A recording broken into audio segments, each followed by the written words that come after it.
Today we have our parable box. And what can we say about our parable box? It's gold. And we know that gold is a very precious color. And we know that parables are very precious. It looks like a gift. Parables are a gift that was given to us long ago, long before we were born.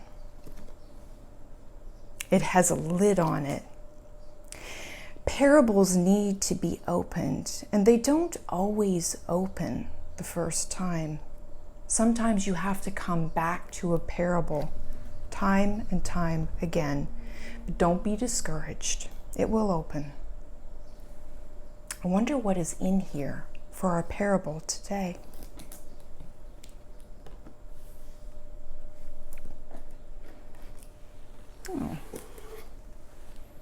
Well, it's very brown. I wonder what it is.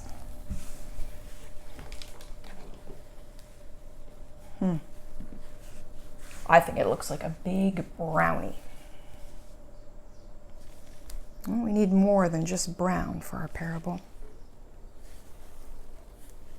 I wonder what this is. It's long.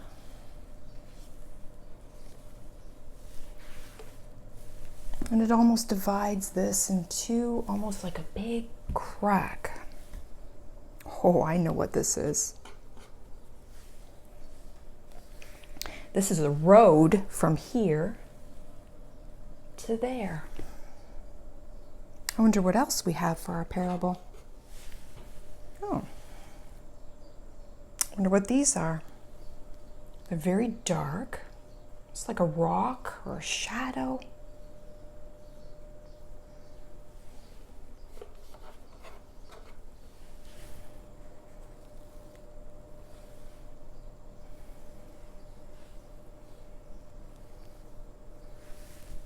I think we have everything for our parable. There once was a man who lived long ago, who did such amazing things, who said such wonderful things that people began to follow him. And as they followed him, they began to ask him questions. And one day, a man asked him this: Jesus, what is the most important thing? And Jesus said, you already know. And the man replied, that is true. It is to love the Lord your God with all your heart, your soul, your mind, and your strength, and to love other people like they were your neighbors. But Jesus, who are my neighbors? So Jesus answered with this parable. There was once a man who was journeying from Jerusalem to Jericho. And as he went along the road, two robbers came, and they beat him up, and they hurt him very badly, and they took everything he had, and they left him half dead.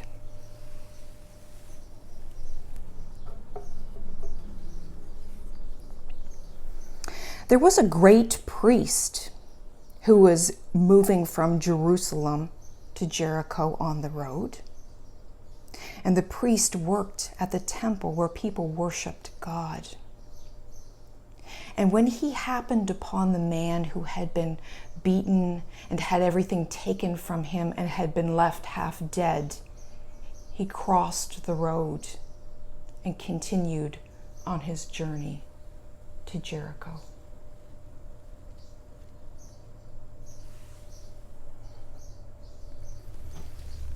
Later, a Levite who also worked at the temple, the Levites took care of the temple and they helped with the worship, was traveling along the road, and he came upon the man who had been hurt, had everything taken away from him, and had been left half dead.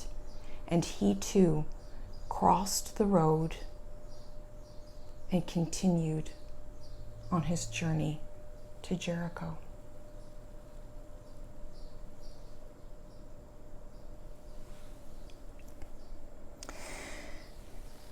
There was also a man on the road who had come from Jerusalem, who didn't live in Jerusalem. He lived in Samaria. And the people from Samaria did not like the people from Jerusalem, and the people from Jerusalem did not like the people from Samaria. And as the Samaritan went down the road, he came upon the traveler who had been beaten, had everything taken from him, and had been left half dead. And he put medicine on his wounds, and he covered him with his cloak, and he put him on his donkey, and he took him with him to Jericho. He took him to an inn where he would be cared for, and he even stayed with him overnight. And he gave the innkeeper enough money to make sure that the man could stay until he was completely healed. Now I wonder, who was the neighbor to the wounded traveler? I wonder who was the neighbor to the Samaritan man. I wonder who was a neighbor to the priest. I wonder who was the neighbor to the Levite.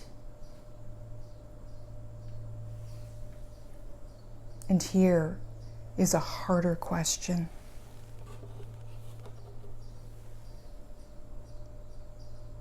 I wonder who was a neighbor to the robbers.